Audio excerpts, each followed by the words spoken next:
Hello students, good morning to everyone. Vector calculus में line integrals आज start करने जा रहे हैं। जो इंटीग्रेशन है, पहले डिफरेंशिएशन बताए, दो पार्ट में बोले थे कि दो पार्ट में है वेक्टर कैलकुलस, एक डिफरेंशिएशन, दूसरा इंटीग्रेशन। डिफरेंशिएशन ख़त्म हो चुका है, अब इंटीग्रेशन स्टार्ट करने जा रहे हैं, लाइन इंटीग्रल्स। देखिए लाइन इंटीग्रल्स क्या है। इंटीग्रेशन की जानकारी तो ज़रूरी है इसमें। पहले लाइन इंटीग्रल समझना होगा, उसके बाद क्वेश्चन आंसर स्टार्ट करेंगे। तो इसको समझने के लिए पहले लाइन इंटीग्रल समझिए। लाइन इंटीग्रल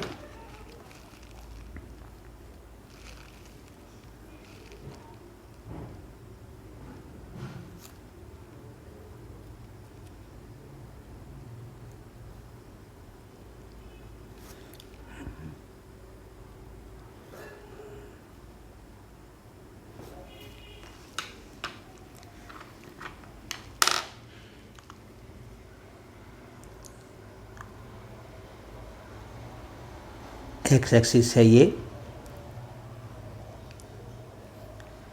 वो कोई पॉइंट है, ओरिजिन है वो इसका, और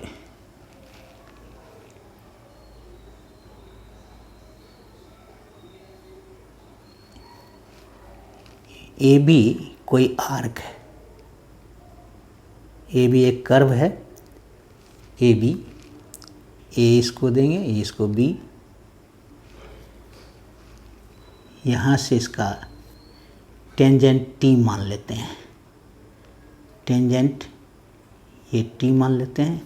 इस पर कोई फोर्स, ये टेंजेंट एट पी, इस पर कोई फोर्स जो है एक F vector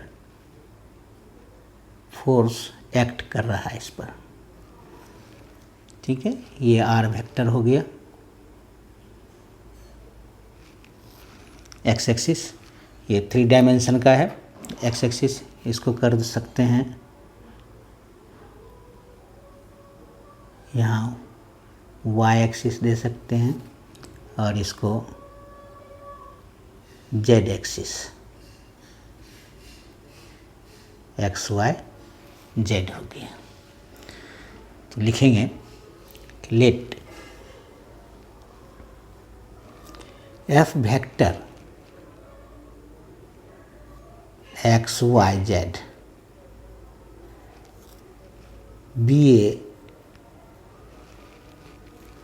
vector function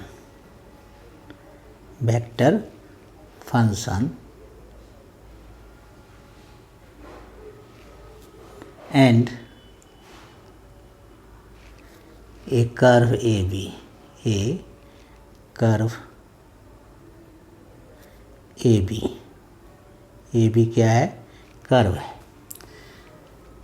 line integral of A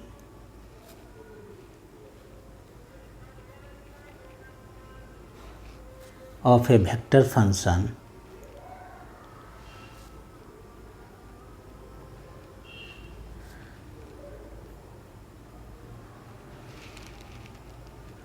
of a vector function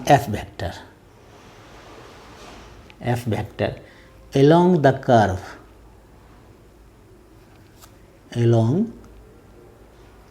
the curve AB is defined as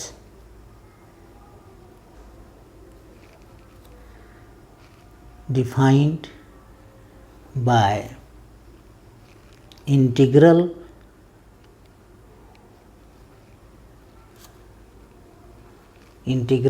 of the component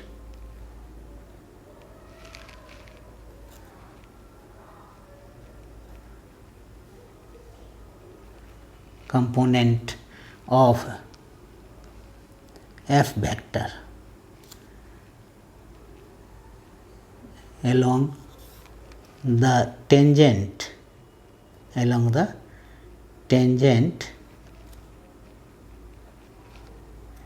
to the curve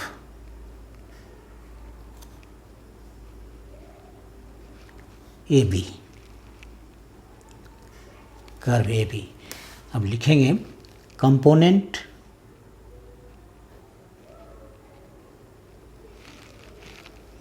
of F vector along a tangent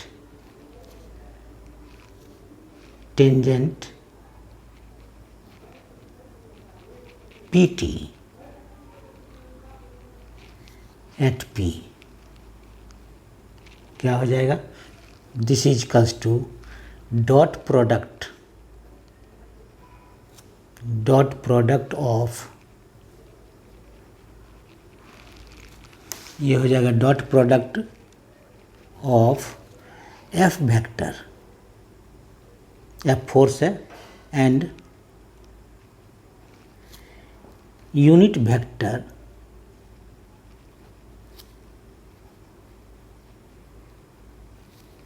along PT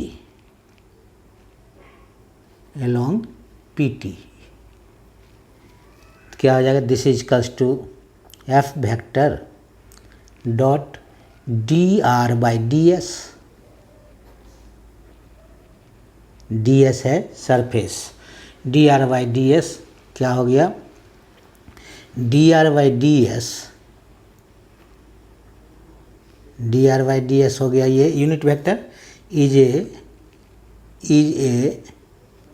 unit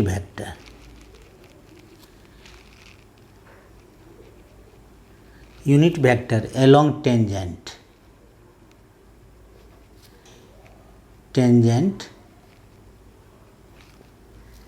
PT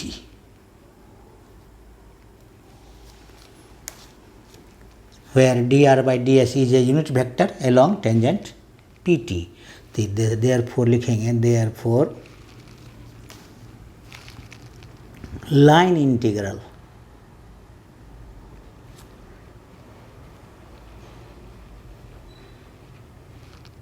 is equals to क्या हो जाएगा? Sigma F, यानी सब summation हो जाएगा उसका, sigma F vector का जो भी पॉइंट पर फोर्स लग रहा है उसका सिग्मा एफ हो जाएगा dot D R vector by d S.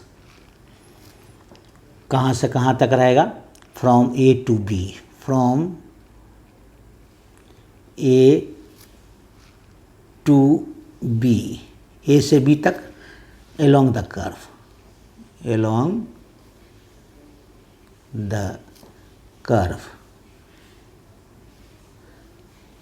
Curve के along रहेगा A to B. Therefore line integral क्या हो जाएगा? Therefore line integral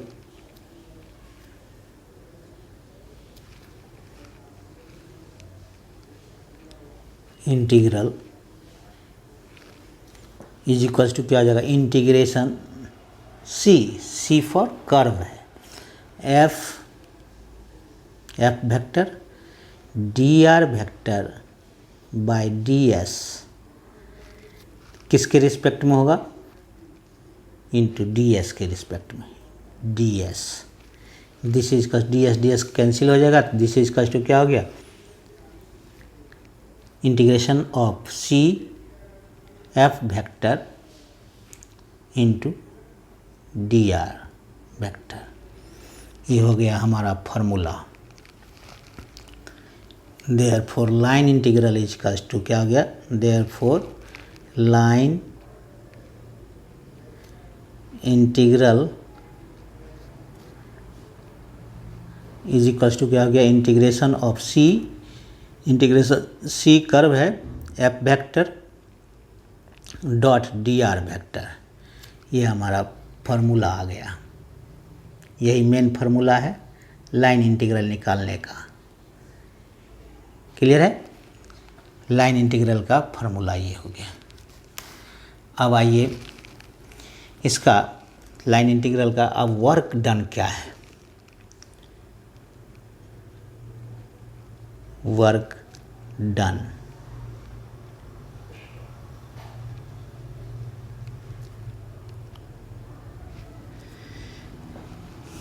if f vector represents the variable force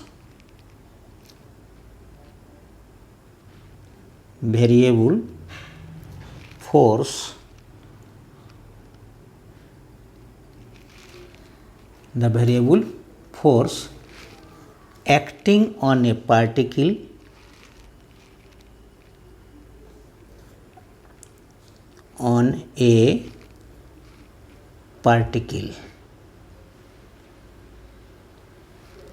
along arc AB.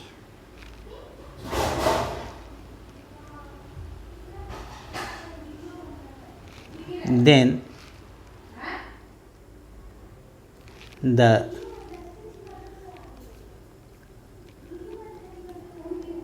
total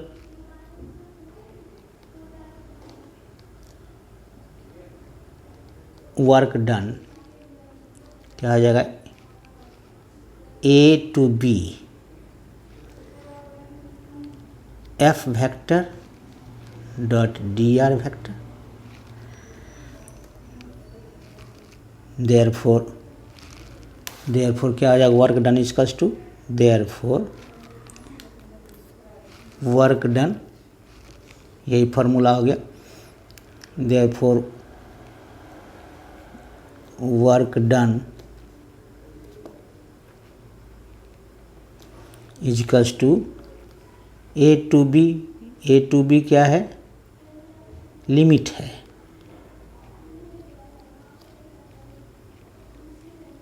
dr। ये हमारा formula हो गया work done का।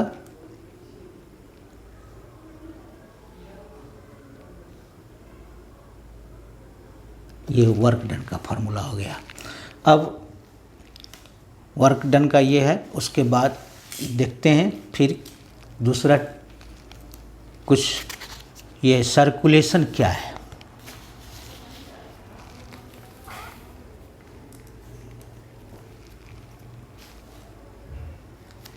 Circulation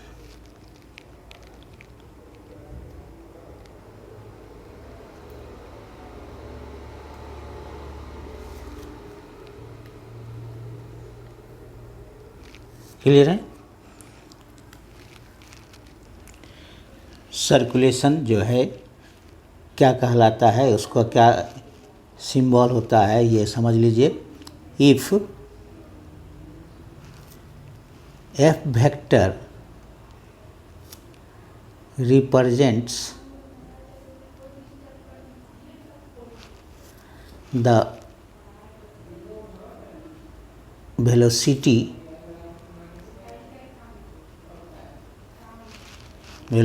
of a liquid,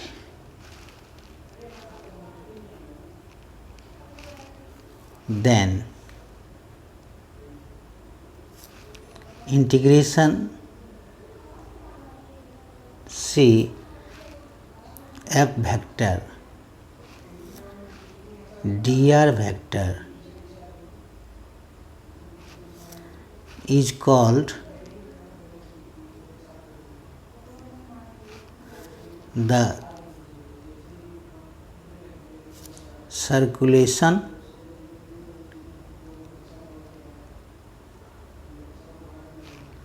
of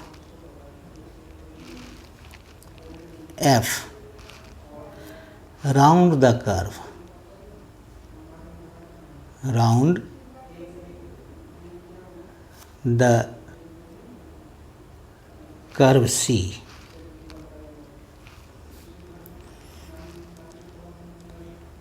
If integration closed curve F vector dot dr vector is equals to 0, then the field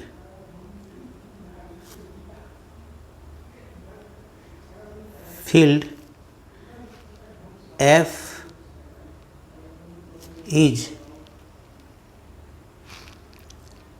is called conservative,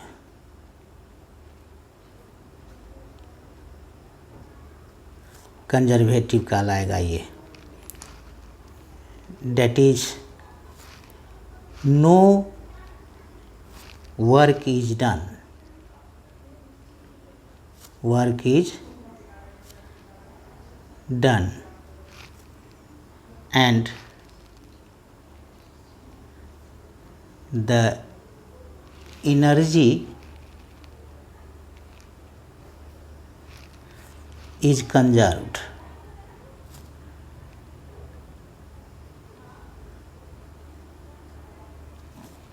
clear है? Conservative, energy is conserved when the path of integration, the path of integration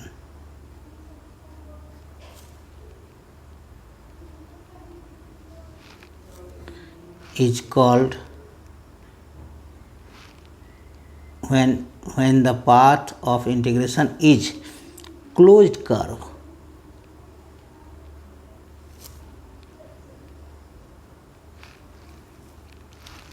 then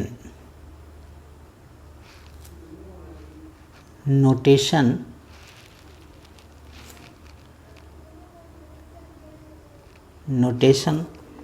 of integration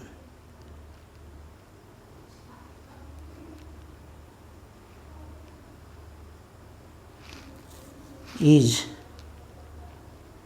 इस तरह से रहेगा, closed in place of integration, in place of integration, integration के जगह पर हमको ये क्लोज्ड हो गया, क्लोज्ड कर्व कहलाएगा ये, क्लोज्ड कर्व। क्लियर है? अब आते हैं हम क्वेश्चन आंसर पर, जो कि एग्जामिनेशन पॉइंट ऑफ व्यू से भी इम्पोर्टेंट है। ये क्वेश्चन JUT 2019 में पूछा हुआ है और इम्पोर्टेंट भी है। If f vector is equals to 3xy i vector minus y square j vector, ये फोर्स दिया हुआ है।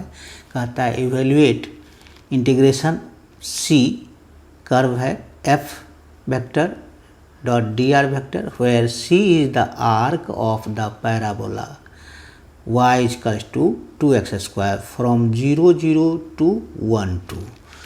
ये कर्व किससे बंधा हुआ है?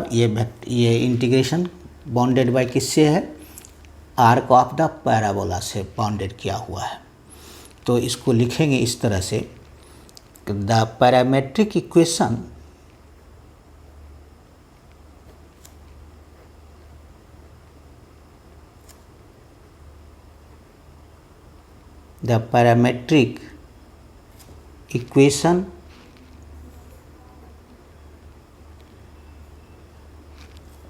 of the parabola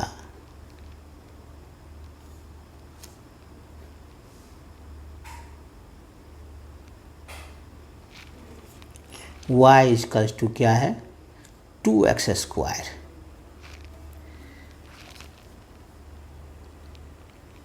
therefore x is equals to क्या हो जाएगा?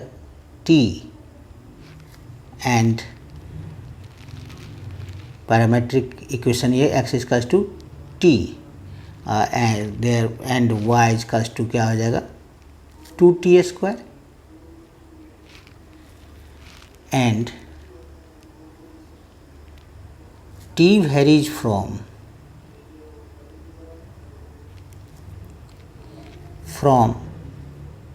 ओरिजिन 0 0 से है तो क्या कहाँ तक जाएगा? 0 से लेकर के 1 तक, from 0 to 1, t varies from 0 to 1।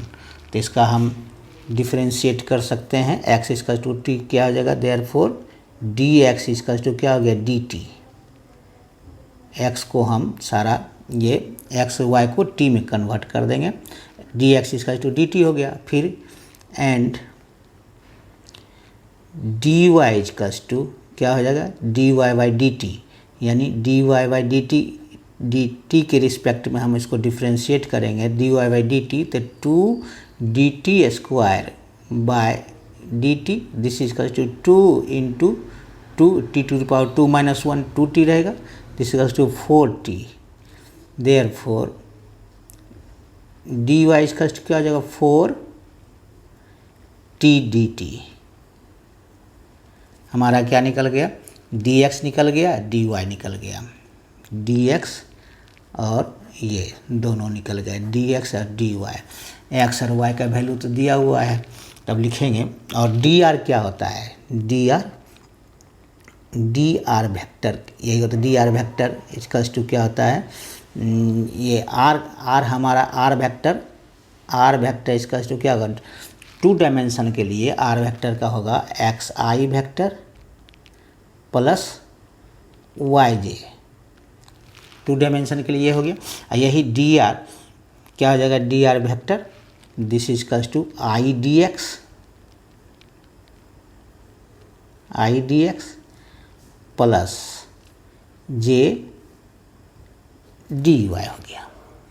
Clear है। अब इसी को हम लिख सकते हैं इस तरह से, i dx j dy, इसी को हम कन्वर्ट अगर करना चाहेंगे तो क्या हो जाएगा, i वेक्टर dr के जगह पर लिख सकते हैं i वेक्टर, dx के बदले में क्या लिखेंगे dt प्लस j वेक्टर और dy के जगह पर इंटू 4t dt। क्लियर है, 4t dt कन्वर्ट कर दिए। अब यही चीज़ आ जाएगा, देयरफॉर फिर f वेक्टर का चेंज कर दीजिए, f वेक्टर क्या हो जाएगा, क्वेश्चन में जो दिया हुआ f वेक्टर इसका to 3xy i vector minus y square j vector, यही हो जाएगा। 3x के बदले में हम क्या दे देंगे t, 3 इंटू टी, और y के बदले में क्या देंगे 2t स्क्वायर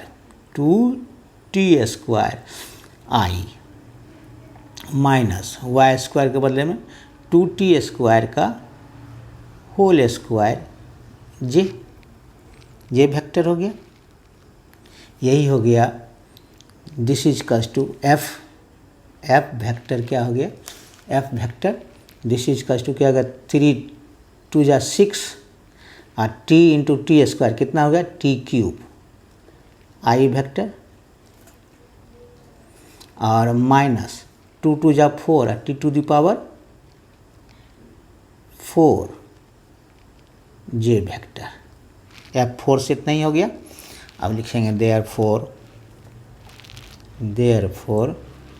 ये लिखाएगा, यानी integration c f vector dr vector is equals to क्या हो जाएगा, इंटीग्रेशन कहाँ से कहाँ तक जाएगा 0 to 1, f के बदले में लिखेंगे f वेक्टर निकाल चुके हैं 6t to the power 3 i vector minus 4t to the power 4 j vector, f के बदले में लिखाया। dr के बदले में क्या लिखेंगे, यानी dr के बदले में i dt और plus j vector 4t dt, f dr हो गया। अब इसको हम ये निकालेंगे, क्या हो जाएगा, i डॉट i 1 होता है तो 6t cube dt, 6t cube dt, अब ये हो जाएगा 4 4 जा 16 t to the power 5 dt हो जाएगा, j डॉट j 1 हो जाएगा। क्लियर है, सो सिंपल, ज़्यादा भारी नहीं है और इजी करने की कोशिश कर रहे हैं। ये तो क्या हो जाएगा, f vector dot dr vector equals to हो जाएगा कितना, ये इंटीग्रेशन 0 to 1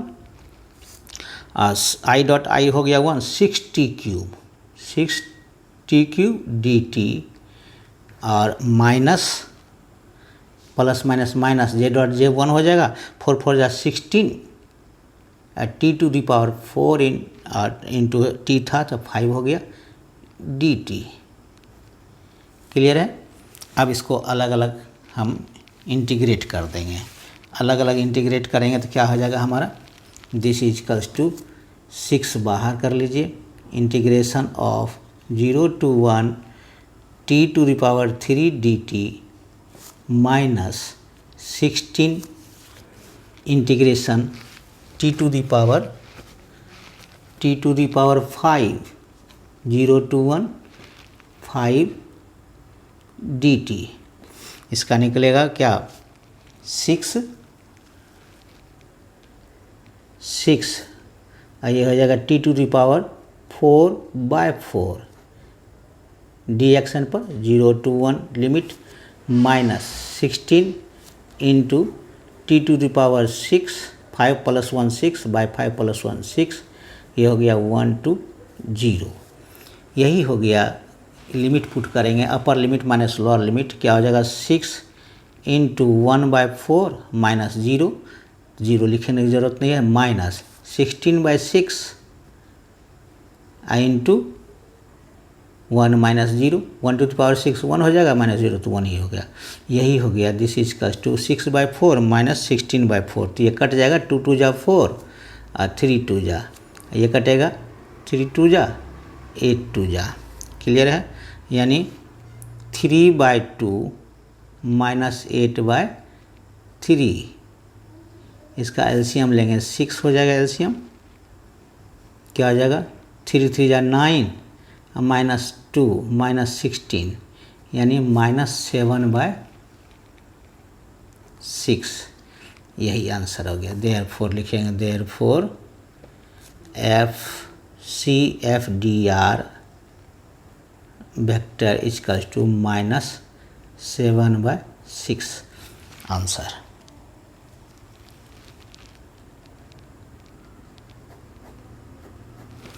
ये आंसर हो गया। क्लियर है। अब आते हैं नेक्स्ट क्वेश्चन। क्वेश्चन नंबर 2 जो है, compute integration CFDR vector where F equals to दिया हुआ है I vector y minus j vector x by x² plus y² and C is the circle x² plus y² 1 traversed counter clockwise. ये दिया उसी ट्रांसवर्स्ड counter clockwise, यानी ये है parametric equation x² plus y²। ये 2007 में कोल्हान यूनिवर्सिटी में पूछा हुआ है क्वेश्चन, तो ये भी इम्पोर्टेंट है। देखिए ये कैसे बनता है, लिखते हैं, वी नो डैट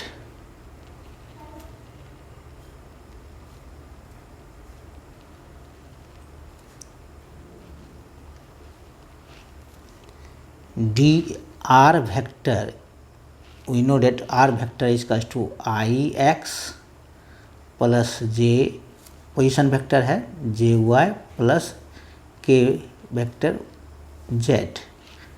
यही हो जाएगा dr वेक्टर इक्वल्स टू हो जाएगा I vector dx plus j vector dy plus k vector dz। Therefore हो जाएगा क्या, integration C F dot dr vector is equals to हो जाएगा integration C I y minus j vector x by x² plus y²। ये हो गया F dot I dx plus j dy plus k vector dz।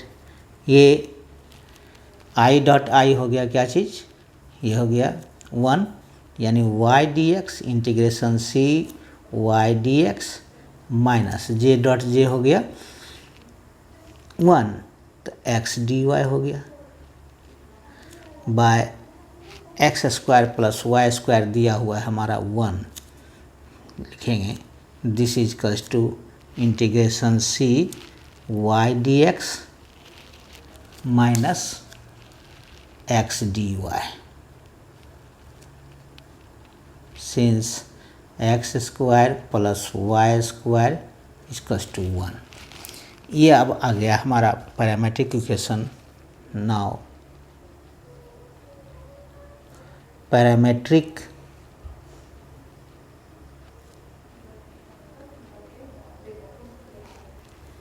equation of the circle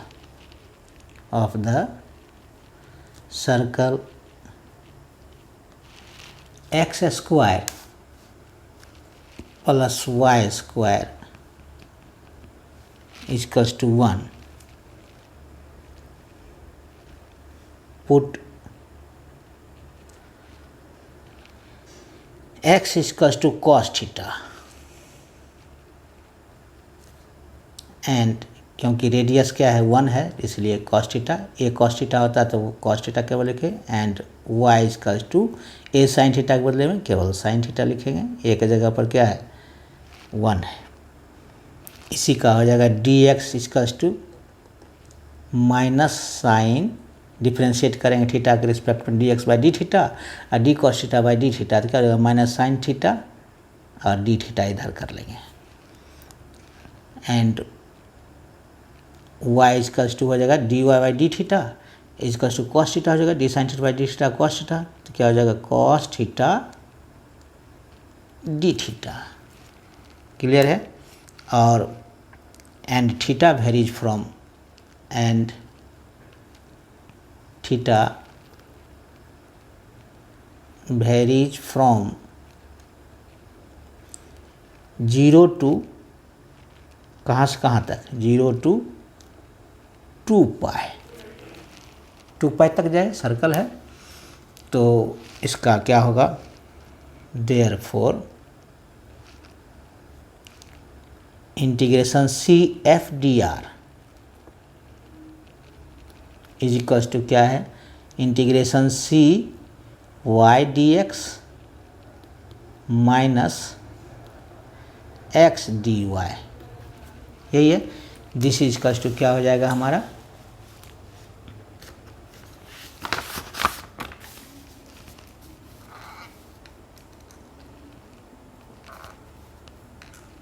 ये हो जाएगा y d x x d y equals to हो जाएगा this is equals to यानी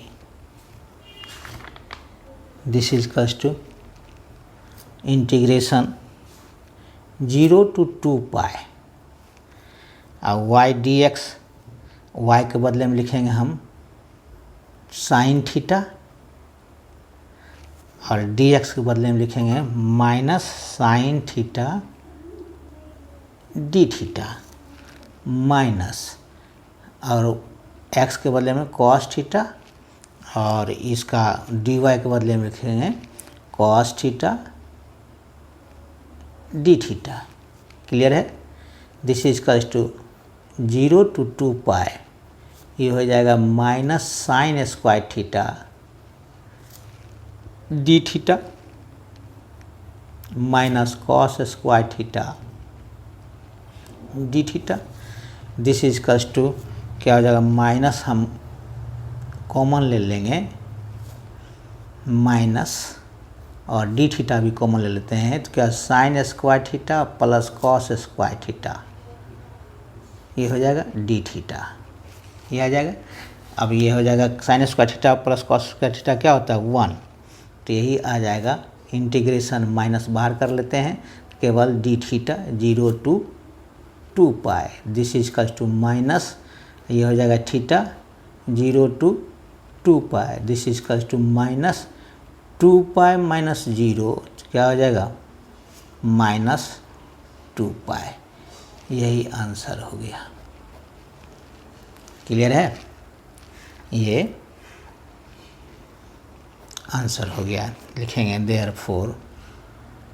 therefore integration C F d are vector equals to क्या हो गया minus 2 पाई answer. अब आते हैं next question third. Question number 3, जो ये बहुत इम्पोर्टेंट है, ये 2008 और 2012 2 बार आया हुआ क्वेश्चन है। कोल्हान यूनिवर्सिटी में 2 बार आया हुआ ये क्वेश्चन है। क्या है, if a force f vector is equal to 2x² y i vector plus 3xy j vector displaces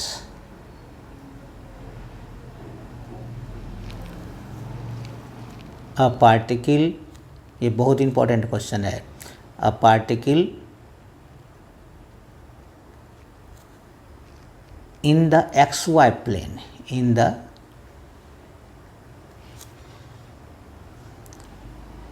xy plane from 0 to 0 to 1 4 along a curve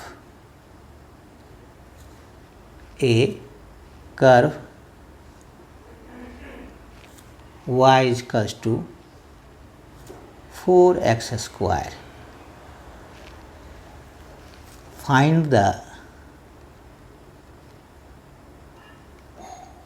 the work done. Find the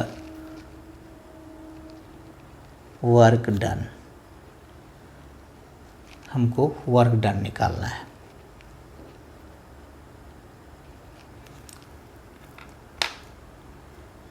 लिखेंगे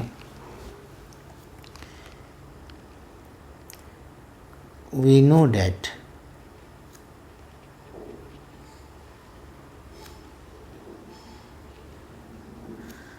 r vector, position vector क्या होता है, x Y plane के लिए क्या हो जाएगा, x i vector plus y j vector, यही हो जाएगा d are vector equals to d x i vector plus d y j vector.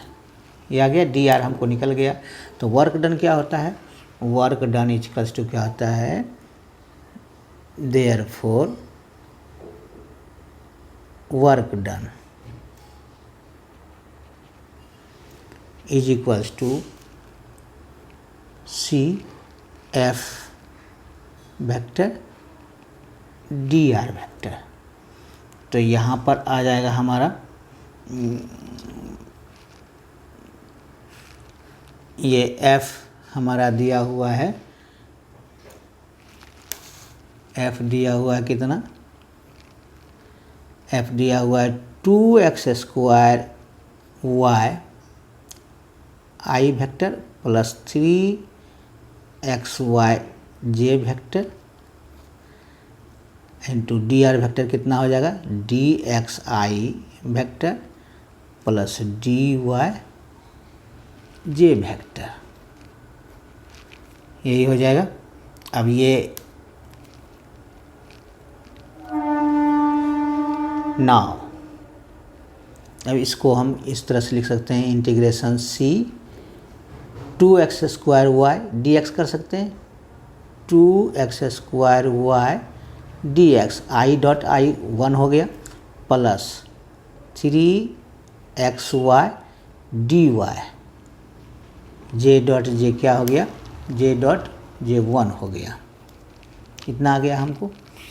Now curve क्या हुआ है, कर्व दिया हुआ है ये, now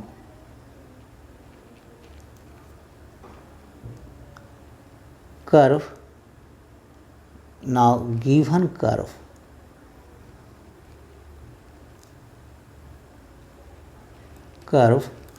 y is equals to 4x²।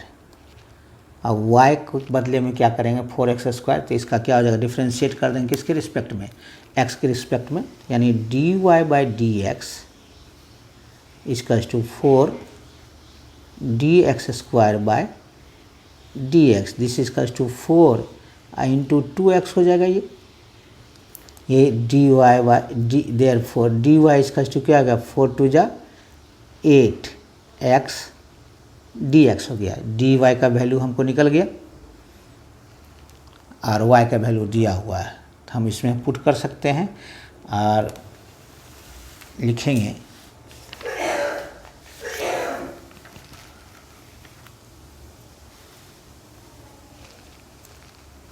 इसका वैल्यू नाउ एंड लिखेंगे and d y d x and x varies from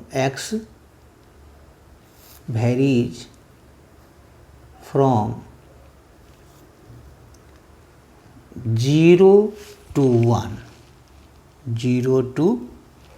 1 यही वेरीज करेगा, 0 से लेकर के 1 तक में वेरीज करेगा। लिखेंगे now putting the value of now putting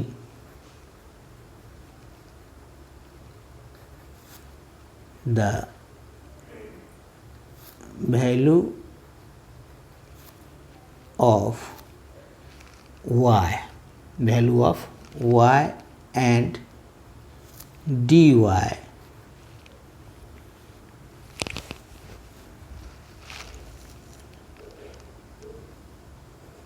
we get लिखेंगे therefore क्या था work done equals to work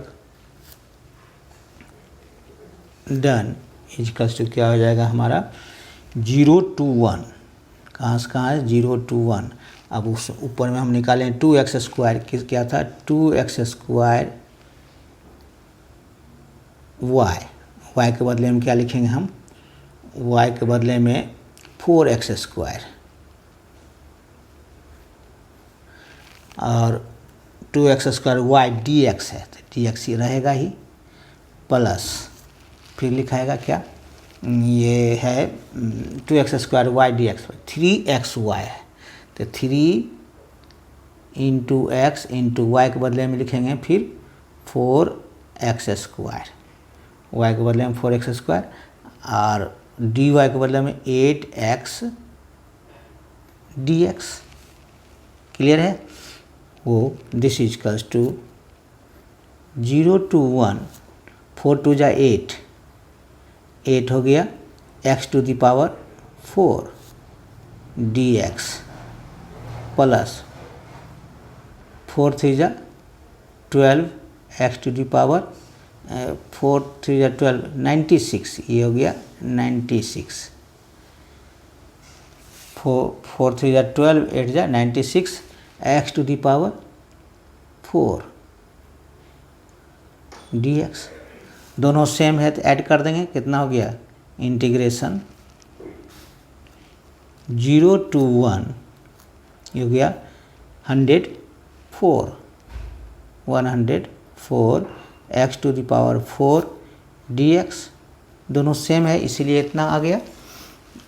अब दिस इज इक्वल्स टू हो गया इंटीग्रेशन 0 to 1 104 बाहर कर लेते हैं 104 x to the power 4 dx this is equals to हो गया 104 और ये हो गया x to the power 5 4 plus 1 5 by 5 4 plus 1 5 हो गया 1 2 0 दिस इज इक्वल्स टू हो गया 104 इंटू 1/5 माइनस 0 हो जाएगा 1/5 दिस इज इक्वल्स टू 104/5 ये हो गया 5 2 जा यानी 20 25 जा 100 20 एंड 4/5 यही हो गया। Therefore work done equals to therefore work done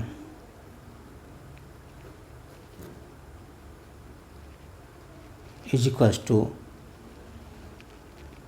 20 and 4/5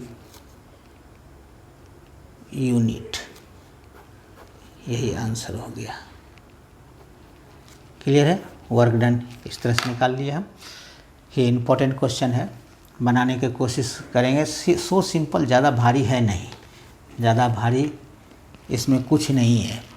क्या था? इफ़ ए फोर्स F इसका 2x² y + 3xy j vector displaces a particle in the xy plane, ये डिस्प्लेस करता है पार्टिकल को फोर्स xy प्लेन पर, कहाँ से कहाँ, 0 0 to 1 4 एलोंग ए कर्व के एलोंग, ये कर्व दिया हुआ है, पैरामेट्रिक है, ये along 4x y = 4x²। Find the work done, हमारा वर्क डन तो ये dr पहले निकाल लिए, उसके बाद वर्क डन का फॉर्मूला होता है work done F dr, force into dr। तो दिस इज का जो फोर्स इतना था, dr इतना हो गया, दोनों को इंटू करेंगे तो क्या हो जाएगा, I.I1 हो गया 2x² y dx हो जाएगा प्लस 3xy dy हो जाएगा, J.J1 हो जाएगा। क्लियर है? तो अब क्या है, कर्व दिया हो y = 4x², तो इसी को हम डिफ्रेंशिएट कर देंगे तो हमारा dy हो जाएगा, निकल जाएगा। dy = 8x dx, एक x में केवल कन्वर्ट कर देंगे, और dy = 8x, dy/dx = 4 dx² dx हो गया 2x, 4 2 8x dx हो गया। y का वैल्यू दिया हुआ है, dy का वैल्यू निकाल दिए, तो हमारा क्या हो गया यहाँ पर। और x वैरीज कहाँ से कहाँ करेगा, 0 0 से लेकर के 1 4 तक है, 0 0 से लेकर के 1 4 तक, तो 0 to 1 जाएगा, ये वैरीज करेगा ये x। Now putting the value of y and dy we get, put कर दिए हम यहाँ पर, क्या हो गया, 2x² y था, यहाँ 2x² को जो को से केवल y को चेंज करेंगे, y हो गया 4x², और dx था, dx यहाँ पर है, प्लस 3 × x, और y के जगह पर 4x² दे दिए, और dy के बदले में निकाल चुके हैं 8x dx होगा, यहाँ 8x dx होगा। क्लियर है? 8x dx है, तो 8x, तो यह हो गया 8 4 = 32 और 3 = 96 x4 dx हो गया। क्लियर है? x4 dx, अभी ये हो गया 8 x4 dx plus 96 x4 dx हो गया, दोनों मिलाकर 104 x4 dx हो गया। 104 कांस्टेंट टर्म में बाहर कर लिए, x⁴ क्या हो जाएगा, x⁴n का होता है n+1/n+1 इंटीग्रेशन होता है, तो 4 + 1 5/5 हो गया। अब पुट करेंगे अपर लिमिट 1/5 - 0/5, तो 1 - 1/5 केवल होगा, 0 - 0 नहीं लिखने की ज़रूरत है, तो 104/5 हो गया इसका, यानी 20 and 4/5 यूनिट, यही आंसर हो गया। अब नेक्स्ट ये क्वेश्चन नेक्स्ट लेक्चर में हम शुरू करेंगे, क्वेश्चन नंबर 4, और तब तक इतना बनाइए, इतना बनाने के बाद समझ में आ जाएगा। उम्मीद है कि इसमें से एक क्वेश्चन निश्चित रूप से आता है एग्ज़ाम में। लाइन इंटीग्रल से ज़्यादा क्वेश्चन पूछने की संभावना है, सरफेस इंटीग्रल और वॉल्यूम इंटीग्रल से क्वेश्चन उतना नहीं पूछा जाता, लेकिन फिर भी पूछ सकता है, कोई ये नहीं है। तो लाइन इंटीग्रल से ज़्यादा संभावना है पूछने का क्वेश्चन, और समझने के लिए भी ठीक है।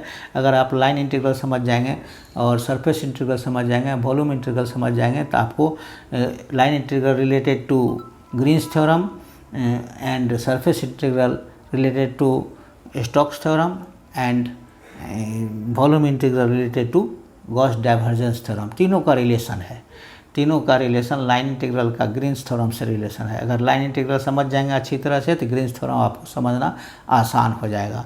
फिर उसी तरह सरफेस इंटीग्रल अगर समझ जाते हैं अच्छी तरह से, तो आपको स्टोक्स थ्योरम समझना आसान हो जाएगा, और सबसे क्वेश्चन आएगा, स्टोक्स थ्योरम से क्वेश्चन आएगा, गॉस डाइवर्जेंस थ्योरम से क्वेश्चन आता है, और ग्रीन्स थ्योरम से क्वेश्चन निश्चित रूप से ही आता है। 6 क्वेश्चन आएगा इससे पूरे से, तो इसमें से 3 क्वेश्चन, ये 1 या 2 क्वेश्चन इससे surface integral, volume integral, line integral से आ सकता है 4 क्वेश्चन, और 2 क्वेश्चन उधर आएगा, 6 क्वेश्चन आएगा। तो इस तरह से इसको बनाएंगे, अभी से ही समझने की कोशिश करेंगे तो समझ में आ जाएगा, तो आपके लिए ग्रीन्स थ्योरम आसान हो जाएगा। इसलिए एक एक चीज़ को समझने की कोशिश करेंगे। तो आज के लिए इतना ही। तब तक के लिए खुश रहें, स्वस्थ रहें और सेफ रहें और मैथमेटिक्स बनाते रहें। Thank you.